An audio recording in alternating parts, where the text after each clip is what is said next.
खरं म्हणजे आपण जर बघितलं तर विशेषतः हे सरकार जे आहे हे आणि 2014 पासूनच आपण एक नेहमी प्रयत्न केला की कुठल्याही परिस्थितीमध्ये निधी वाटपामध्ये असमतोल येऊ नये, विदर्भ मराठवाड्यावर अन्याय होऊ नये। राज्यपालांचे पूर्वी निर्देश असायचे, आता ते निर्देश नाही। सुधीर भाऊंनी सांगितलंय की आपले वैधानिक विकास मंडळ पुन्हा जिवंत करा। आपला प्रस्ताव केंद्रात गेलाय, आम्ही पाठपुरावा करतोय, ते जिवंत करू। पण सुधीर भाऊ, ते मंडळ नाही म्हणून तुम्ही अर्थमंत्री होतात, तुम्ही कधी अन्याय होऊ दिला नाही, दादांनी अन्याय होऊ दिला नाही।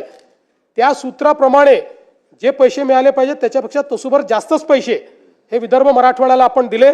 आपण जर बघितलं तर विदर्भाला 23% पैसे देणं गरजेचं होतं, त्याऐवजी आपण विदर्भाला 25.85% दिलेले आहेत।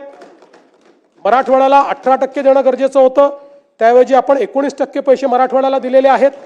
त्यामुळे कुठेही अन्याय हा विदर्भ मराठवाड्यावर या सरकारमध्ये होणार नाही, हे देखील या निमित्ताने मला आपल्या लक्षात आणून द्यायचं आहे।